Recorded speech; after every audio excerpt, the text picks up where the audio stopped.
All right, welcome to Satsang, everybody. Today we're going to have a fun time. This is, in my mind, the topic today, which is death and endings, is one that is at the very core of how life happens, at least in in duality and in the identified space, so to speak.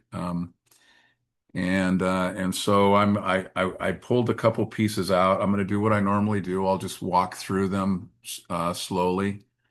And then there's another piece. Any questions, as you all know, jump in anytime. That's how I like to roll. So feel free. If no one does that, then as you know, I'm very comfortable filling the airspace. So that's how it looks.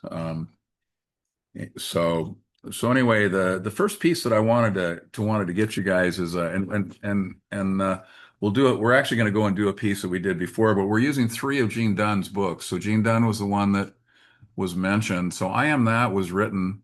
It was actually songs that were translated, and it became a very famous book. Maurice Friedman was the one who was the translator, well-known translator, Englishman.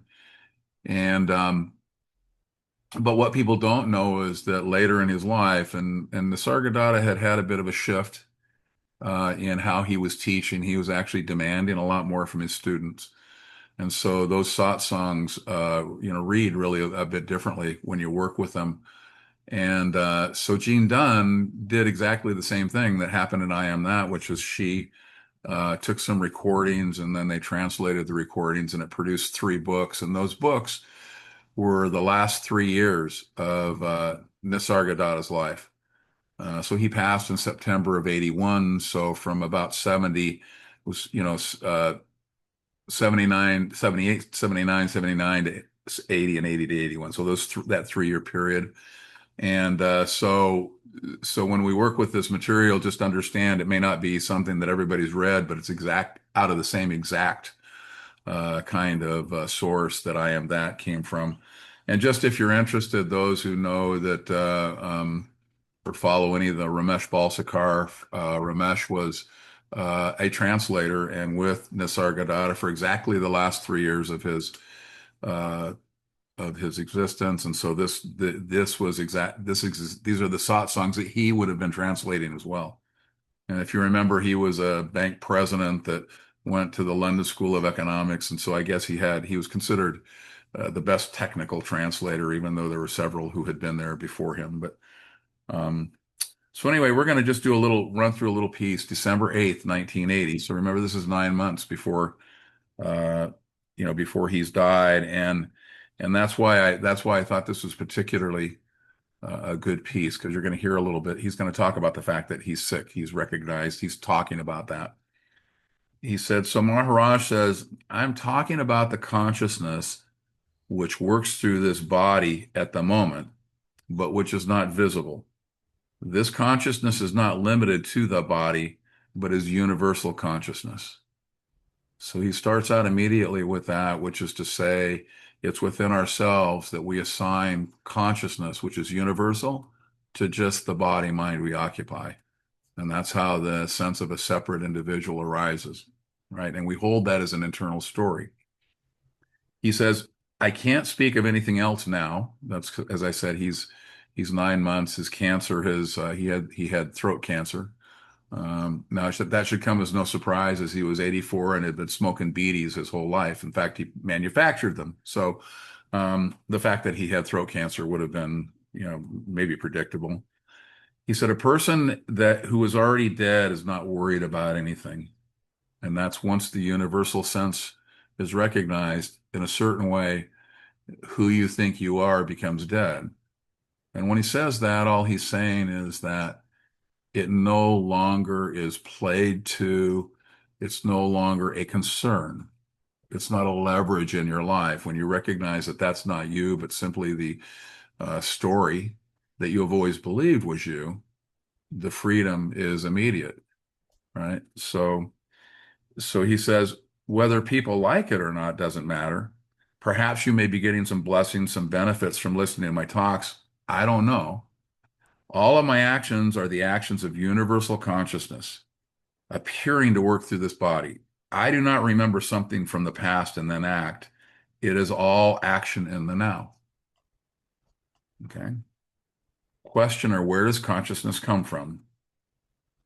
He says it never comes or goes. It just appears to have come, right? And that's because of the emergence of the I am, which is the emergence of consciousness, and that's taken to be a beginning. But the reality is it's just simply, it's always been, and now it appears as a body mind is birthed, right? So now the beginning of the body mind looks like the beginning of consciousness, and it's not. It's just the body mind occupies a place that is now plugged into the continuation of consciousness. All right. He says, why does Maharaj know this and we do not? Maharaj, it is not difficult for you to know also, but with what identity are you asking? Question, is it karma? Can karma be changed? Maharaj, it is all consciousness working, not this one or that one working. It is all consciousness. So now you see that in essence, the body minds that we think we are simply appear in the entirety of consciousness. It is simply consciousness working, right? And in essence, the how does he know and someone else doesn't know? Well, that's the reason that we're, in essence, all sitting here, right? Because body minds appear, body minds assume they have a beginning and an end, right? And then something inside niggles and says, "Wait a minute, there is a question about some intuition says that's probably not the case. That might not be the case. Go take a peek, right?" He says, "Can Maharaj, out of compassion, give me a push into the state of universal consciousness?" Now here he comes. This is what we're going to talk about. This is today. The point of this whole thing is how once the recognition is there, then is the courage or earnestness available to see that that's the case, right? Because what happens to a lot of folks is they see I'm not a beginning, I am not an end. So they download it, it occupies, but then the next day they get up and they go back to simply living as though the original beginning and ending and I could die is the case. So now what he's doing is he's saying, I'm going to hook you up. Yes, of course I can do that, but you must listen to me. You must uh, you must have complete faith in whatever I tell you about yourself, and you must behave accordingly. Right? So he's trying to up your attention here.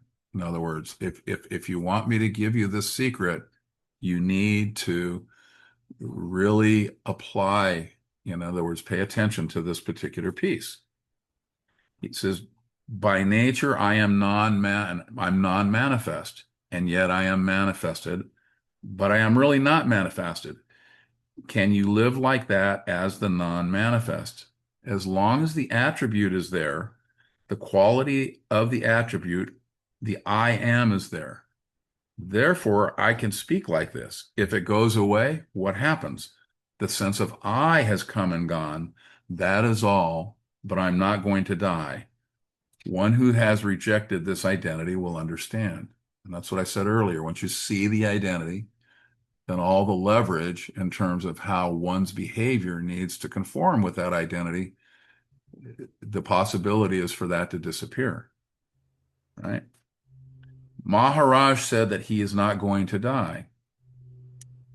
Maharaj's answer, how can one who is not born die? When people first learned about this illness, those who have affection for me came to talk to me or wrote to me, giving advice and medicine. Whatever is to happen will happen. I have no interest. I don't have fear. Again, right? No fear if you're not going to end. So I don't have to do anything. It is quite in order that those who have affection for me write and come to discuss things with me. I don't listen to them, and that is also quite in order because I'm not afraid of anything. Right? So when one is going to die, there's typically a big gathering of folks. And what that's for is for you to confirm that you're going to behave in a manner, right, that actually is an affirmation of their ability to die and their ability to have fear, or their, you know, that they do have fear. That's the story. So we all gather together when someone's going to die, and we say wonderful things, but it's all in, if you service of the story of ending, right? He says, you're asking, who am I? And you are not going to get an answer, because the one who will get the answer is false. Right? In other words, the identity that thinks it will die is the one, right, that's going to get the answer. He says, you may have an idea, a concept, and you think you have found yourself, but it is only a concept. You can never see yourself. And here he says, what is Satchitananda? He said, it is words. You can take that.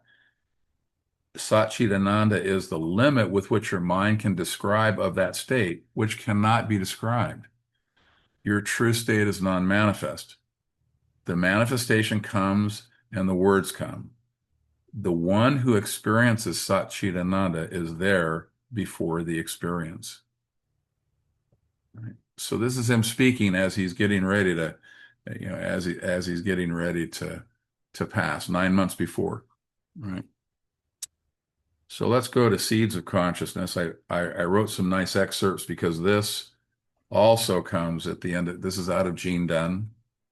And he speaks again. Now you see he's being very direct at this time in his life, right? This is at the front end of 1980. This is February or March.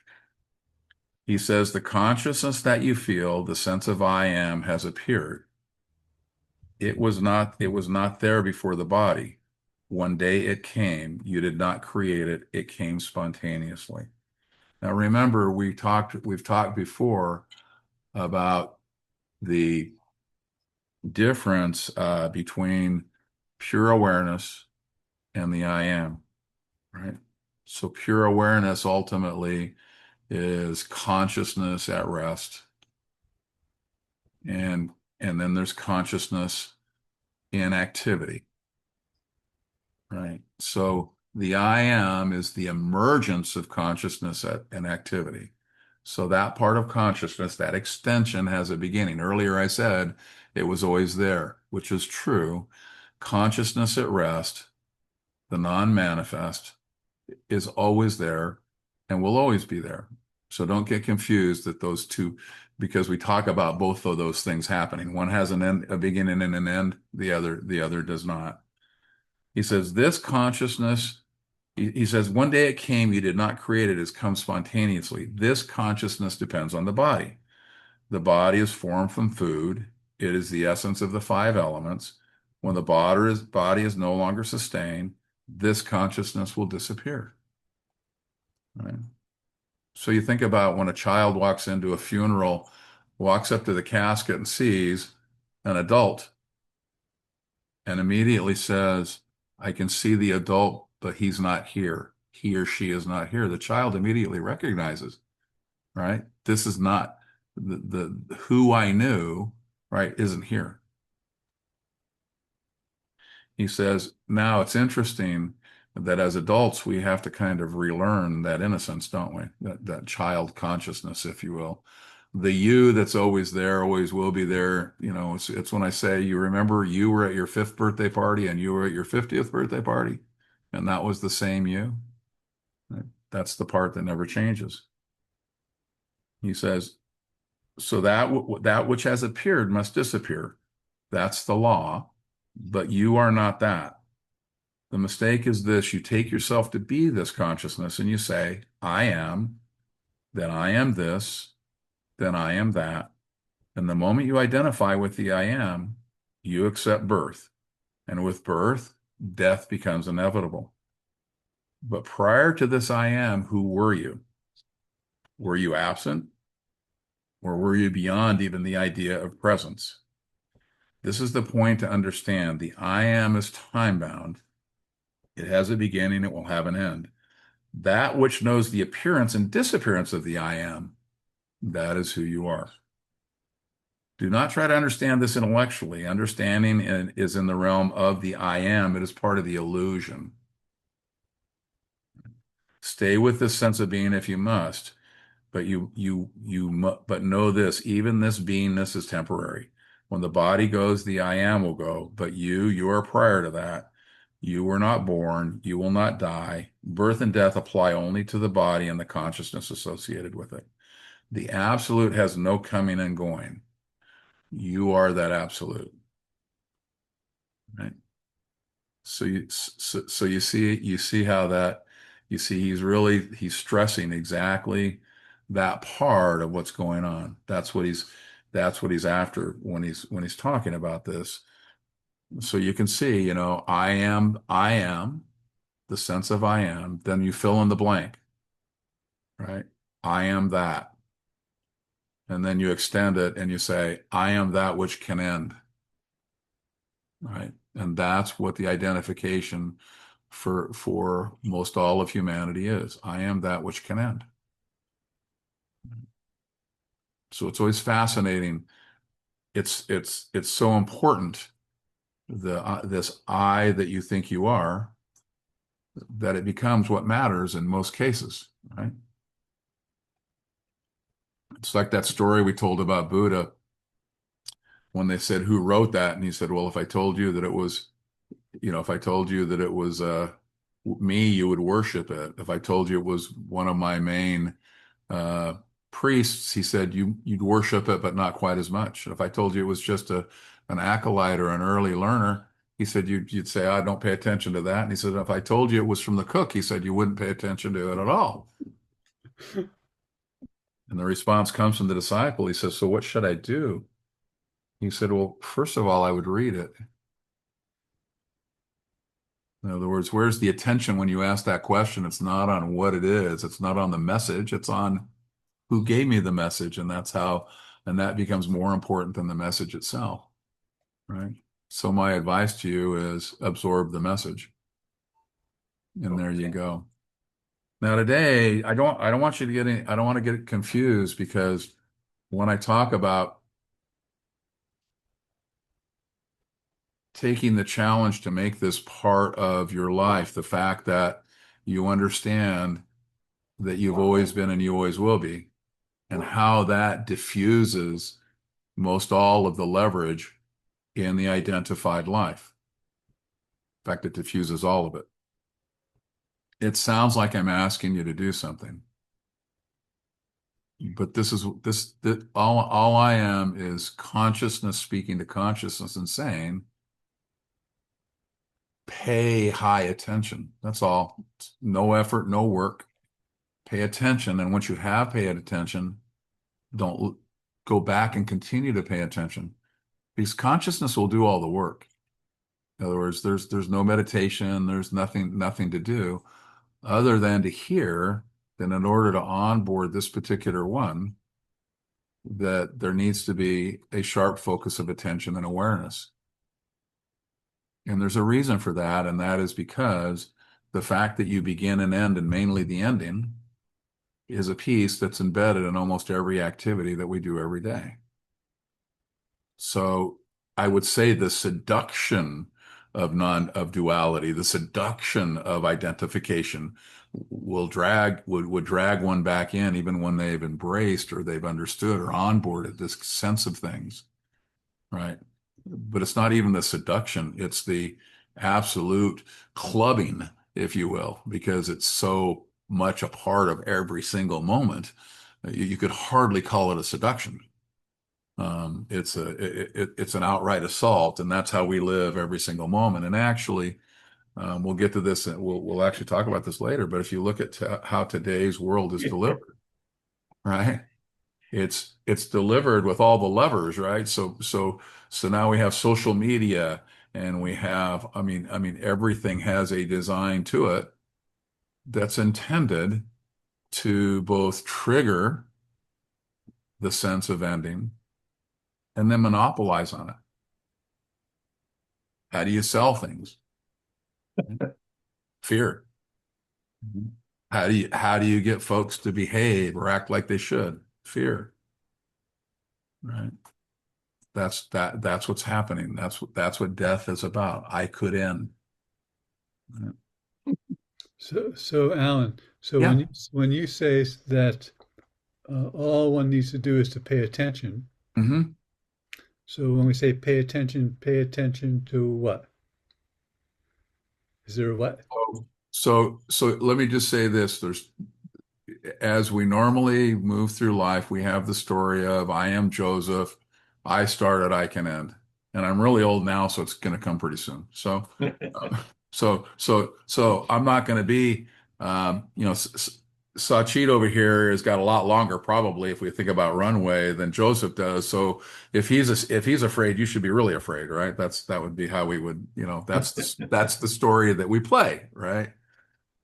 And all I'm making the point is that um, once one sees that that's not the case, that's not who I am, there's no possibility of any ending, right? Because I've always been and I always will be. Hmm. Then as the events roll up that ask you to participate in them as though the former were true, right? The awareness is to wait a minute, there's a different story here.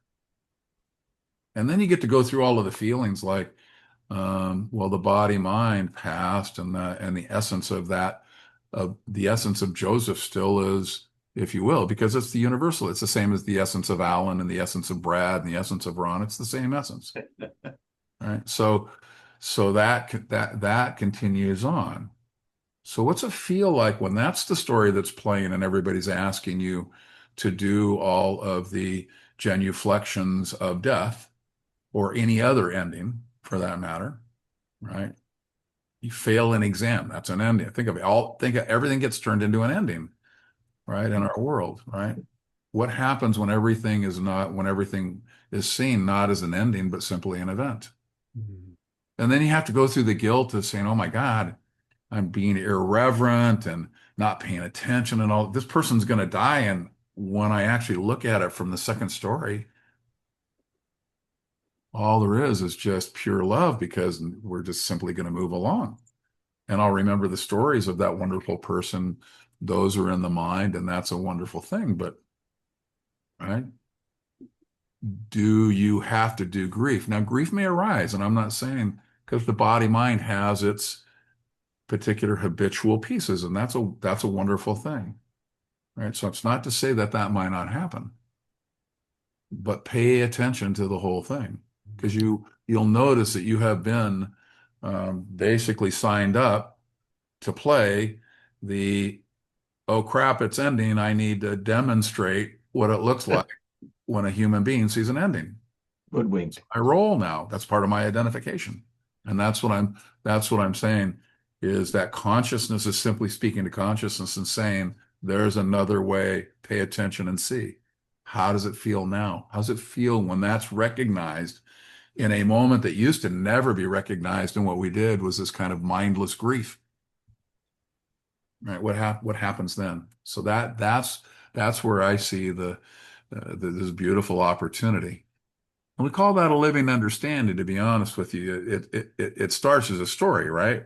It starts as a concept, and then and knowing it's a living understanding, then you have to live into that understanding. Correct. Right. And then it goes beyond that, right? Because it almost feels like that pointers develop a living understanding, right? And that, oh, you blindly end up operating within that living understanding the same way you blindly operated in the living understanding as a separate individual, right? In other words, but the point is that the living understanding that includes separation, right, is the one that also brings, frustration, all of those things. Permanent peace is not to be found there. But in the second living understanding, it is. So the living understanding drops away. It's just a pointer. And then you remember he talked about just simply living, right? He wasn't, right? So then living happens. So the living understanding is just a first piece of a movement that, because the story drops away after a while. Right. But at the beginning, it doesn't. So you have to live with that living understanding Correct. through time, I guess, over time, and then that becomes more of a reality. Because the old understanding has to fade in a sense and Well, be it does, replaced. and in fact, I mean that gets you to exactly where you and I were, which is which is the arising of grief because there's old patterns that are still, embedded and still living themselves. Yes. So that's absolutely true. Right. But what happens is when that happens, there's an awareness of, oh, there's the body mind living that story, the Yeah. story Right. of all that awareness is Right. there, Right. right? So that simply happens, right? But part of it is also the other part of it is seeing that it is uh, seeing that understanding that I always have been and always will be, and I will not die, that frame is available Yes. for all the events that used to not be framed that way. Right. So that's the point of, of the whole thing. All right, so let's go to, there's only one little, go ahead, one little piece that I wanted to get out of. It's called we've been here before, prior to consciousness. And there's just a little, there's a little piece that I wanted. He said, it is quite proper. This is going to underscore what I just said, Joseph. It is quite proper and praiseworthy that you're listening to the talks. It's Nisargadatta speaking. Nevertheless, you are not getting rid of this attachment to the body mind. You're constantly surrounded by relations or intimacies connected with your body mind. Have full faith in your beingness and allow it to grow into the manifest Ishwara principle. It is all powerful. Meditate on that. It's very simple, yet at the same time, very profound. The consciousness is the seed of godliness. If we give it its true importance, and he says, and pray to it, then it will flower into godliness. If we don't give it any importance, it will not flower into godliness. So we start at the I am, right? And we locate on the I am because what's behind it is pure awareness. And by sitting on one, the movement to the other then happens. And all he's saying is, you're constantly surrounded by all of these other things. Have full faith in your beingness. That's the piece that you and I just talked about. In other words, the living understanding is a different story. It's the story of having full faith in your beingness. It's the start of that. Start with the story. So that's that. Now we talk a lot about that. We talk a lot about that because, um, as you know, I mean, we talk about, the story as children. So a concept is basically a framing in language, typically, of something that we are trying to label or point to that's out there, so to speak. I'm here, that's out there. I'm trying to identify what that is, right? The reason I use story is because as a child, you can see that out there and over here hasn't been completely mined and developed yet. And so a story basically is out there and in here living together. There's a flow to it. So that's why I talk about as a living understanding, as a story. It is a concept, right? But it's kind of interesting if you think about adults, they start at story, right? Which I always say is the absolute first language. Ask a 5-year-old child a question and you know what you're going to get? He or she will tell you a story. Absolutely, that's what they're going to do. Right? That's their original language. Story was the way things happen originally was story. Well, then, and isn't it fascinating? Think about it. Um, you would think, as in any other mode of movement, that we would have PhDs in story. I don't think they've gotten to that yet. We've got poetry, but we don't have story quite yet, I don't think. But we have PhDs in all these other things. And so we move from story, right, to spreadsheets, concepts, books, writing, all of those things, right? And as adults, we place much more value in those things. Think about it for a minute. If you're just a simple storyteller, it's like you're at the bottom of the food chain, right? You need to up your game, man. Let me see a spreadsheet of how that works. And you know what? Can give me a flow chart? As though somehow that develops deeper rooting and more understanding. But does it? Isn't life the felt story? Right? That ultimately, if you want to invite somebody into a possibility of understanding what's being pointed to, as silly as it sounds, we used to do this in the corporate world where we did a lot of work, right? And if we would let people get up and get a presentation, they would have their PowerPoint and they would have all of these things on it. And they're trying to tell you a story of what the next big thing is that will really inspire you. It's going to have to do with the brand and the production of the company and all of that they're working with, but that's what they're trying to do, right? And they would have, like I say, numbers and all of these things. And then we would teach them to tell a story, right? We would start with what we called the original myth story, was find your most natural story, and then we would ask them to deliver it that way. And so they would start their presentations out with a story. All of a sudden, everybody was listening, right? You could feel it in the room, man. The presence just right, bang, right? And you know what would happen is we would improve these, all these metrics within the company, the way people were holding onto the story and acting on the story, and whether the story was, bought within the organization.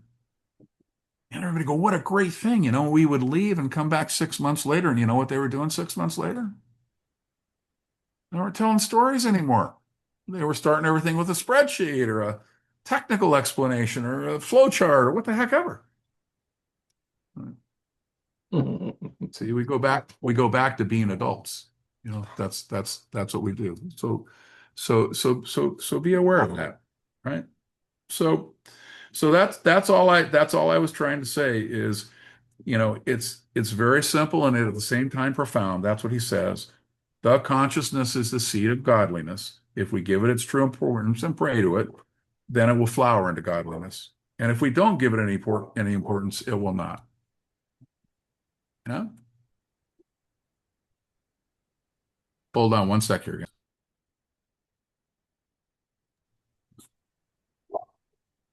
I thought you might hear me. All right.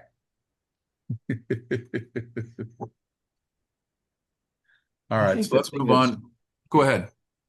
I was going to say, I think the thing is that I'm noticing just experientially, whatever that might be, that there's the sense of well-being in the self, and then there's external stuff that's largely kind of chaos. It's chaotic. Yeah. And I'm finding that I don't like being involved in the chaos anymore. Well, And and so there, it naturally favoring the piece outside beyond the scope of the chaos, you see, know? this is another version of what we're talking about. We're using Yeah. endings today to illustrate it. But if you think about it, what does the individual do that has said, I'm an individual that begins and ends, right? What they do is that they begin to take that chaos, Yeah. right? And they apply forms to it, right? They come up with ideas and they take it and they organize it. And the way they organize it is to take everything they think is pertinent and conveniently ignore everything that's not, and that gets rid of the Yeah. chaotic aspect of it, right? Well, modified chaos is still chaos. Correct. But when they do that, what are they trying to do, Brad? They're Find something beyond the chaos, but they don't realize that they're by indulging in it, they're never going to get there. they're looking for solidity, Yeah. right? Permanent peace. That's what they're looking for. And so people spend a lifetime trying to basically manufacture permanent peace when it's actually who we are. So an individual in duality, in separation, trying to manufacture out of manifestation as though they could through these idea applications, right? We know that that never works, right? And so Right then, there. then we begin another process and we look in a different place. And so what happens naturally is that over time, one says, I'm not really interested in what you just said. I'm Yeah. not really interested in that anymore, right? Well, Chaotic dance is no thrill. so the recognition is there. That's not where, right? That's not where it is. Yeah. So when all of that chaos arises, it's like, well, there it is. That's kind of fun, right? I mean, and you can even take that all the way down to who you are, because the way you learned how to describe who you are is exactly that process. Like Alan's loud and Joseph's quiet and all of those kinds of things, right? But Joseph can be loud and Alan can be quiet because that's the chaotic aspect. But we take the one that's obviously happens more often and we roll it into a description. So that's how Yeah. now I am that, right? So now when Alan's quiet, nobody notices, and when Joseph's loud, nobody notices because that's the part you cut away because it doesn't conform with what it is that you've already identified yourself to be. Just another story. Yeah. Yeah, it's just another story. That's all it is. Hey, Alan, can I Yeah. share how living understanding has kind of incorporated itself into my daily process? Yes. Okay. So hopefully I can explain this correctly. So if our true nature, if we understand the concept that our true nature is permanent peace, and that we don't die, and that essence is there, and if we're not resting in that in any particular moment, what started happening several years ago with me internally was whatever tension would arise, such as chaos or this or that, um, then it would just be measured up against that internal concept that I'm permanent peace. And when it first started happening several years ago, it would be countless times within a day, if it could possibly happen, that I would have to take a moment to measure it up. And then over time, any tension would be measured up against the concept of my true self, and then the tension would dissolve, and then there started becoming longer gaps in between. I wasn't having to do it all day now. I was having moments of peace, and then something would arise, and then it would get measured up. And then as time has gone on, those moments have become longer and longer and longer. Yeah. And then when something chaotic presents itself, it's like a police siren. What used to be a normal acceptance of tension in daily life now is like a police siren, and then it gets measured up, and then that goes away. But that's my interpretation of a living understanding, and if you can add No, something to that. no, But that's but the process all becomes internal. There's literally nothing external anymore that has to be focused on, because it's only the internal that is being modulated, and I'm not in control of it. I'm literally a witness to that process that's taking place, and I can't speed it up. I can't slow it down. I just have to accept its pace in my life, and how I'm being lived into each moment. So anyway, I just wanted to share that. I thought maybe that Brad might appreciate that as well. Oh yeah. Well, yeah. I like the beautiful. idea of the pace because the pace is relentlessly what it is, and then we have all these other things that we dance around it. Yeah. Do you remember early days, Ron, when you would be, you'd be like, you'd go out the door and the whole world was, sitting with an awareness, Yeah. And about 2 in the afternoon, you go, holy shit, that disappeared. That's been, you know how long it's been gone for? I haven't been in that place, right?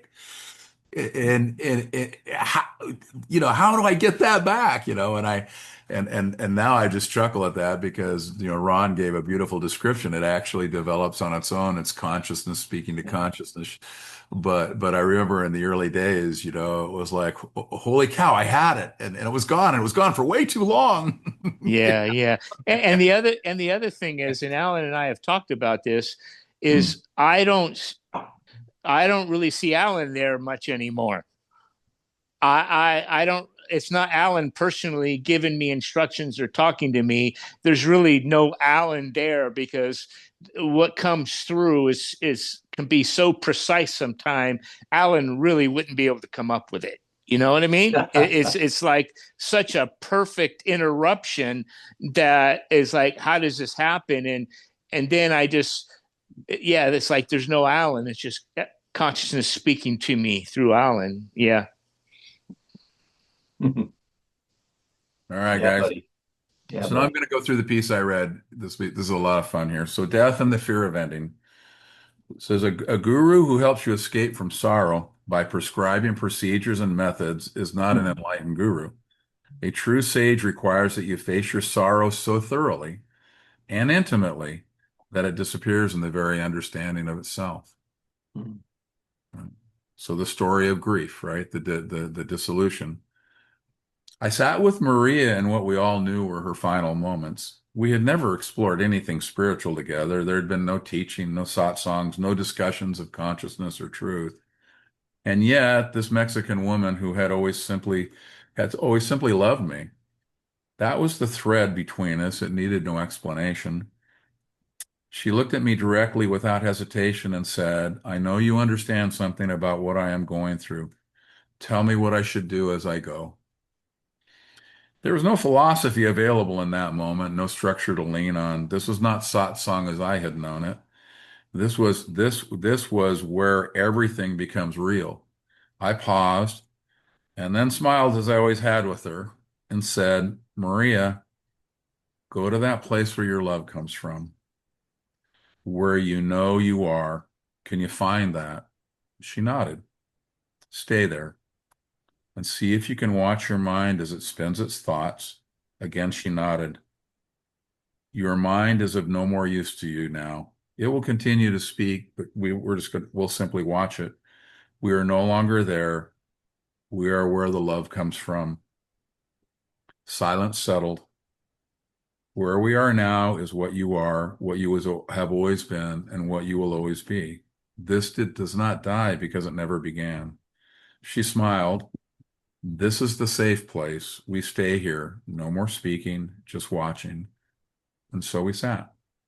For the next hour, there was nothing to say, just presence, just stillness, just that quiet return. And when her body could no longer continue, her final breath carried the words, Gracias, amor.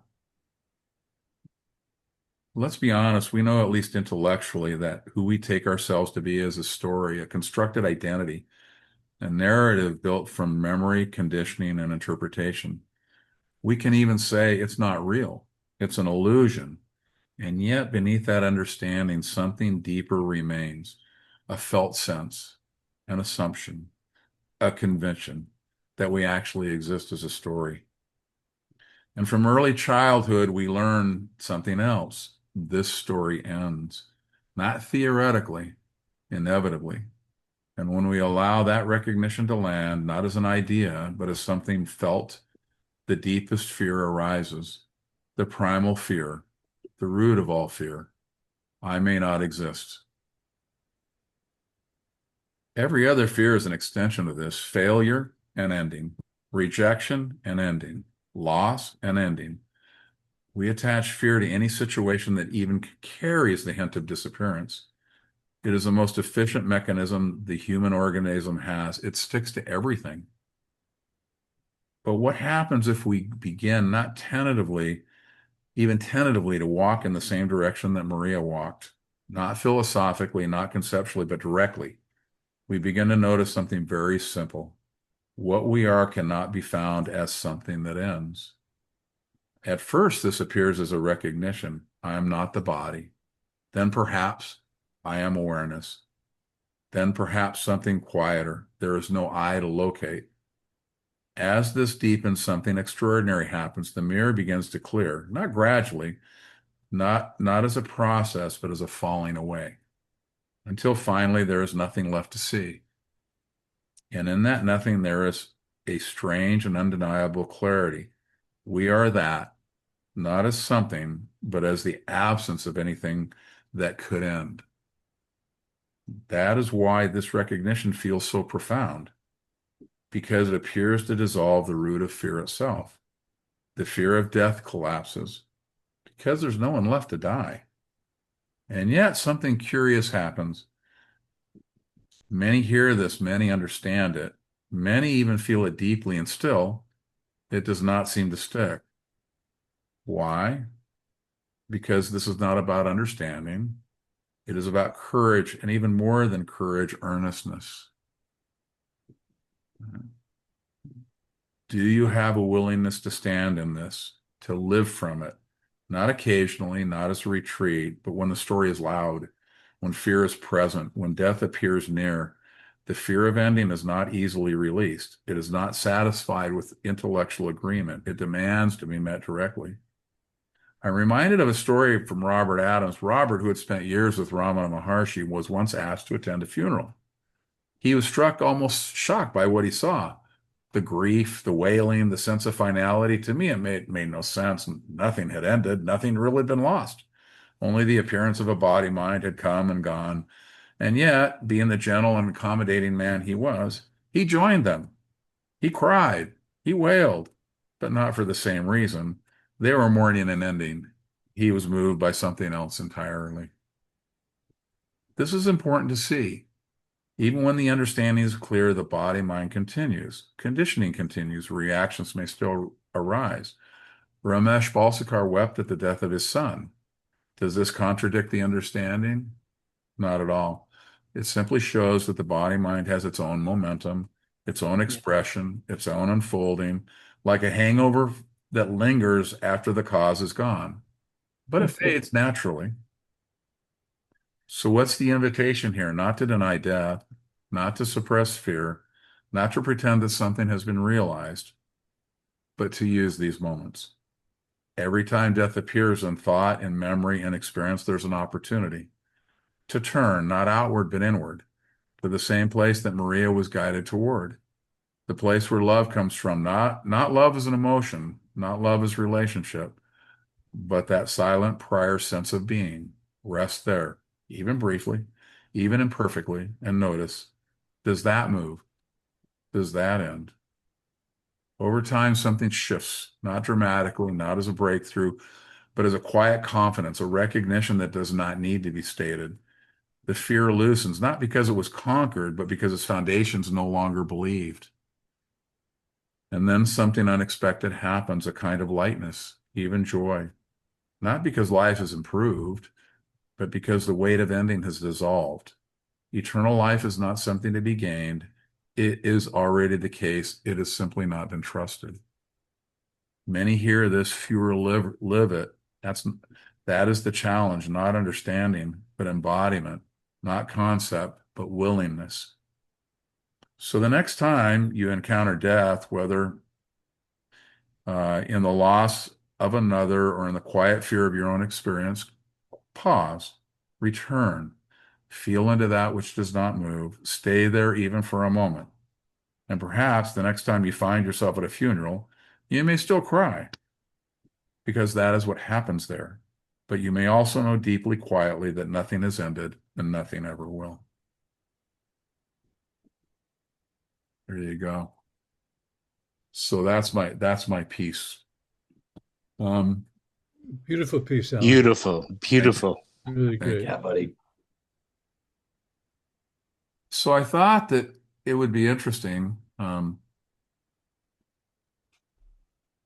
wanted to kind of. I read something this week. It was a beautiful writing by somebody that we all know, and what it had for me was this beautiful sense of updating, because we live in a world that's different a lot of times than the one that we've come from, and in today's world of social media and intense input, right? I always say that conditioning is a function of volume and velocity. And one starts where the volume and velocity is the lowest. And what happens is over time, the volume and velocity begin to not matter, right? But in that movement, there comes a moment where the volume and velocity overrun the capability of staying in that place. Right? And yet it continues to expand, continues to expand. But part of it is to recognize what's happening around us. So let me just read this. It's a beautiful way.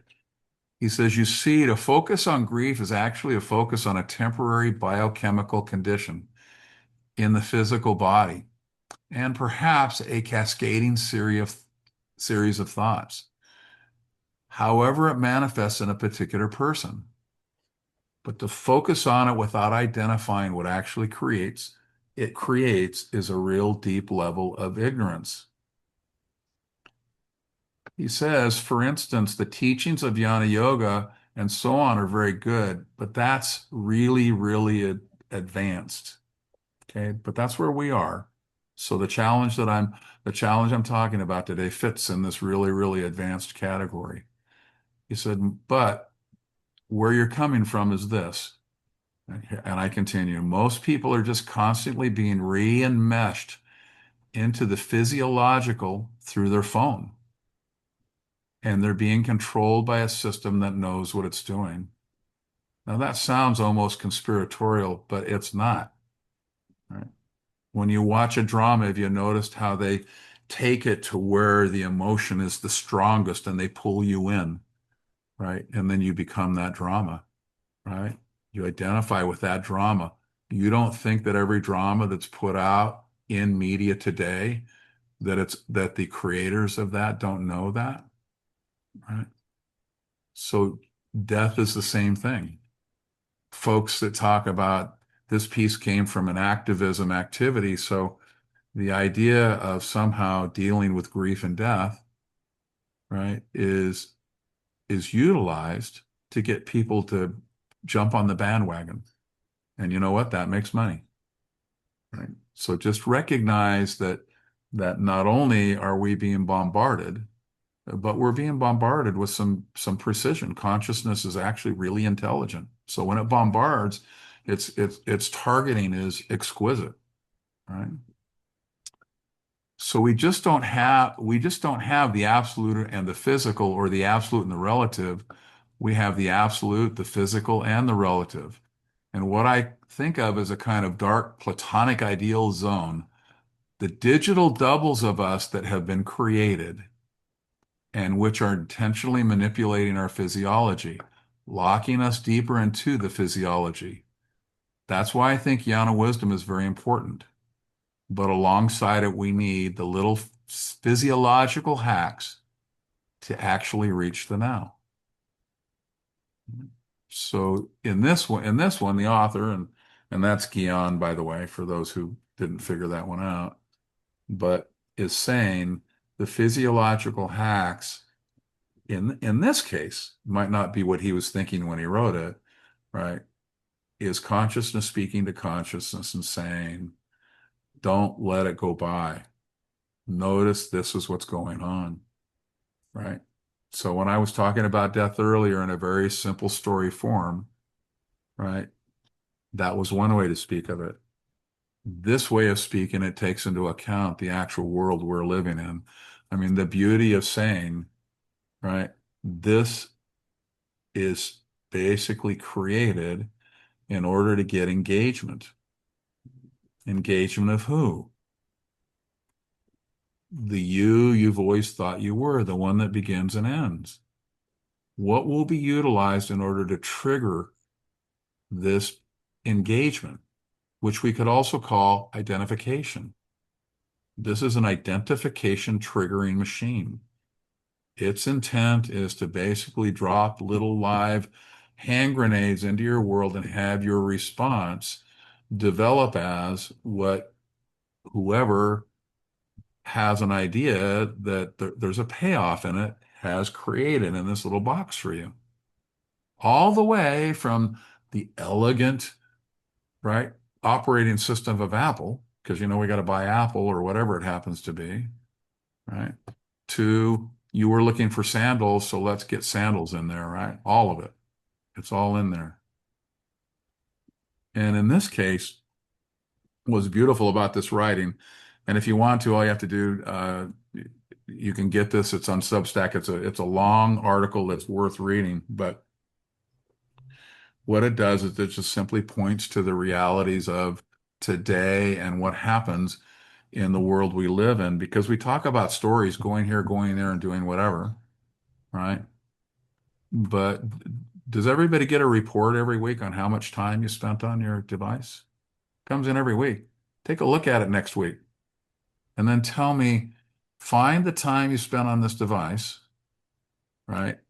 And then tell me what other activity comes to the same amount of hours that this report gives you. And I think you're going to find out that this is the main activity. That there are more hours spent here than anywhere else. If this is the main activity, this is where consciousness is being directed to you in an identified form. This is it. Or all of the devices put together, I suspect, right? So that's something to think about. That's where it's coming from. So don't disappear into your phone and blithely become the identified me, right? And then when you're done with the phone, say, okay, man, that's not, it's everywhere in every moment. And let me tell a little story. I would tell one more story, which I love, by the way. It's one of my favorite. I'm probably going to tell this story and I have permission, by the way. So there was this meeting or workshop was on grief and dying, and everybody was engaging and commenting on this, the ideas and the concepts and what we should do and how we should be active and what we could do to eliminate it. All of those kinds of things were in the room, including Gian, who in a very unpopular way indicated that he was, both the oppressor and the victim, which I don't know that was incredibly well received, but nonetheless. But in the middle of this, as they were speaking, a beetle walks across the room on the floor. Right in the middle. They're all speaking, and there it is on the floor in the conversation, right? And it proceeds to go through the death throes and die as they're speaking about this very topic. And not only did they not notice, people got up and actually trod across the bug without even knowing it was there. Because they were so taken by their conversation on death that when death actually walked out into the middle of the stage and actually executed itself through the death throes, no one noticed. I just love that story. I just think that's an amazing story. Because we can all feel it when we're on this, and then we come back to regular life. It's like, okay, well, now we're really noticing, but are we? We're probably telling stories and not really noticing anything at all. So just start to notice. Are you really part of what's arising? Or do you have a compartment in your mind that can basically play what's not arising as though it was? Your own studio room. You know how the guys have those basements, the guys that like sports, they go down in the basement and there's all these TVs, they can shut the door and all there is sports. Right? Yeah, we have a compartment like that in our head. So just notice that. Notice that's how we process. Because it's every moment and everywhere. There is no time and no place that awareness isn't present, and that everything that we're talking about isn't applicable. Now, I still to this day do a few little business mentorings and coachings, right? What do I do that's so unique that everybody else doesn't do? They bring me their problems from business, and then I place it in this context. Because for them, business is what's happening. No problem. Then let's look at what's happening in a real way. Like we look at it the same way everything else is happening. So that's your challenge. Is both to take it all in and recognize it, right? And at the same time, see that the living understanding that I always have been and I always will be, see where that can flavor all of the arisings.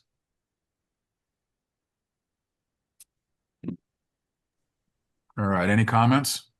I'd like to share something that I've talked to you about, Alan, since we were talking about endings today. And I think I even mentioned it to you last week.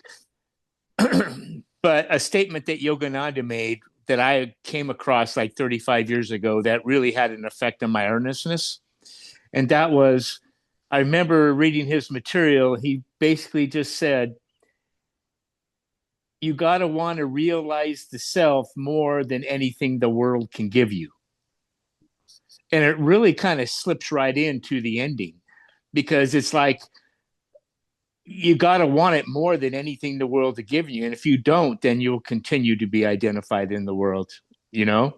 And I think that's really hard for Western civilization, to say, okay, I'm willing to give up everything that's out there that's inviting me to engage, for the silence that's on the inside that's going to lead me to a different place, you know? And that's it. So with your permission, I'm just going to upgrade that one little piece, and that's to Sure. say the way Ron placed it, it came out of this basically dedication, want it more than anything else. But consciousness basically magnetizes to awakening. That's its very essence. So when we talk about earnestness, it's there already. So if you feel like you're exerting it in the beginning, that's fine, but recognize it's there already. And as it uncovers itself, earnestness happens on its own. So when one looks at basically folks that are spiritual seekers and says, wow, earnestness, it must be needed, because notice all of the earnestness that needs to happen in order for that to happen, that they're speaking correctly, but they're reducing it to an attribute of the individual, when in fact what's happened is that attribute's in there. Consciousness magnetizes. As the uncovering happens and consciousness magnetizes, earnestness is automatic. It happens by itself. And then people will say wonderful things like how dedicated and earnest you are. And to which you can say either thank you, or if they're interested, you know that's really not me, right?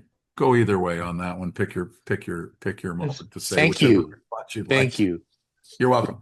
You're welcome. This reminds me of a simple thing that I've kind of stumbled on and worked with for years, and that is the sense of wanting what wants to happen. Yep. You get a sense of what wants to happen, and all you want to do is align with it and get on the team. Yep. So in a way, that's when the living understanding, Yeah. you're in the living understanding, but leaving it because you know what wants to happen. Yeah. That the story wants to align with what wants to happen. When the story falls off, then what wants to happen happens, and Yeah. and there you are in the middle of it. So Joseph and I were talking about that little movement. Oh, yeah. Yeah. Same. Cool. Yeah. So If it's okay for me to say something, first, thank you, Alan, for reading from that essay. I appreciate it. But when I had an interesting experience because, I'm getting it right now. I'm working on a PhD, and I meditate, I teach Kundalini yoga. I do, I kind of stay in my own zone, and it's a peaceful zone. My whole house is an altar. I go in and I go out. But I'm definitely a householder, and I work in academia. And if you want to meet some people that are not in the here and now, you may walk into the halls of any university in the United States. So I have to navigate that. But I'm also a poet, and so I went this weekend that I went to I would not have gone to this event where they were discussing grief to turn people into activists if I had known what it was. right, I knew that. Um, but I had also been back and forth to New Orleans for the New Orleans Poetry Festival. And also, if you want to meet people who are not in the here and now, go around poets who are, very enmeshed in their emotions all the time. Like that's the contemporary understanding of poetry is it's entirely based on identity. It's entire bit. I'm a this or that. I'm a they, them. I'm a this. I'm a that. I'm none of which I'm saying is bad, but it's all about grief and identity and who suffers and who does. So I got this here felt it. All of these people talking about grief. All of these people talking about their this and that. And then I got I've been I have this piece in a museum, and they've been very difficult to deal with. So this was feeling those things. I guess you could call it stress. Yeah. Yeah. So, But what happened is, and I practice Kundalini yoga, so I have a trick for every physiological thing, any mental thing. I know the trick. I know the mantra. I know the this, and it works. But I did something different happened this time, which was I just stepped outside and watched what this was going through, and I just let it happen. And I just knew spontaneously it was not going to be that way again. And I think that what's finally clicked here is everything is temporary. yep. And once I really knew it, I could just let the feeling happen, let the suffering happen, let the pain or whatever it was. And then I woke up the next day and I was fine. And I think that that's the thing that was confusing for me, because I studied Advaitin teachers in my early 20s quite a bit. And I always thought what they were saying was not to feel. Mm. And I think that that's where a lot of people kind of get caught up in this stuff, is they think it means to be cold or calloused, and I think now I know it just means let it happen. Well, I mean, as you know, people always say, that they'll ask, what is Advaita or non-duality? Because, they want it to be a philosophy, all these things. That's what they want to locate it in that place, right? And I always say it's a transmission. That's it, right? It's a and ultimately that's where that lives. Just as an aside, by the way, um, before I launched off to India, I was seeking truth. That's how I would describe myself. So I'm sitting in metaphysical bookstores and everything, and I'd say, I'd done my bachelor's in philosophy, and I thought, what the heck, I'll maybe a master's in philosophy. So I go to a fine institution, Claremont Graduate Schools, and I get into I'm in the Heidegger program, if you will, which is deconstruction, because I felt that deconstruction might be where there was some recognition of what I was sensing in the mystical and spiritual. I was very, very early on. But there I was. By the way, I'd been in the corporate world. I was financially set, didn't need anything particularly. I was really there I was there because I was seeking. And so I remember in one of my early classes in a Heidegger seminar, and we were talking about being Dasein, and I launched, the professor was up there, and I mean, I'm like, I'm squeezing him like a lemon. I want to understand. I get to the end of the class, and 3 or 4 people came over, after class, and they said, Alan, they said, you can't do that. What you did there, you can't do that. And I go, why? I said, when you're looking for the truth, it's whatever it takes, And said, no, no, no, no. They said, if you keep that up, you will not get a recommendation. And I remember saying a recommendation for what? Because remember, I was there seeking truth. I had a thing that I did in order to make money. I didn't need anybody's recommendation. But what I learned really quickly was that academia has this amazing way of making sure that the harness is on everybody through the utilization of things like recommendations or whatever those are. That's how that world works.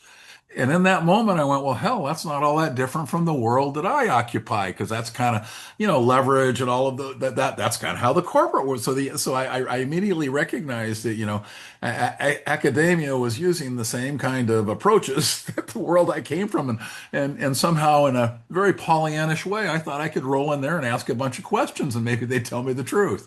And it doesn't quite work that way. So for those who are thinking that's the path to utilize, probably not. So, anyway. Alan, Yeah. in regards to what Gian was saying, Yep.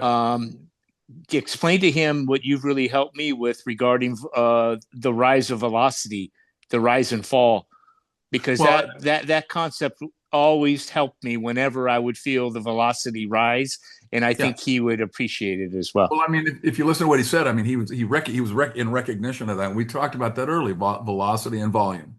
Yeah. And But that's what he was speaking to in terms of, the phone, as it were, right? This velocity and volume and the cutoff that happens, right? That yeah.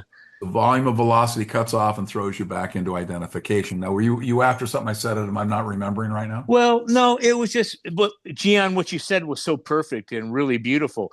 And Alan had, in my journey with Alan, he really helped me see that when the emotion internally was really rising, rather than escape it, just like you did, was just know that anything that rises is going to fall. And so you can just enter into that space of being present and watch it rise, and then it'll also fall, rather than being swept up in the tornado. And I utilized that so many times. You know what I mean? Just being with it fully, completely, and then knowing that it wasn't. I think when I was younger, we get a real dose of emotion, and we think we're going to get swallowed up completely. I mean, we don't want to even enter, because we don't know what the ramifications will be. But when you know it's going to fall on its own, then you can have the patience and the courage just to be present with it. Yes, That's thank it. you. Thank you. Thank All right, you. guys. Thank you.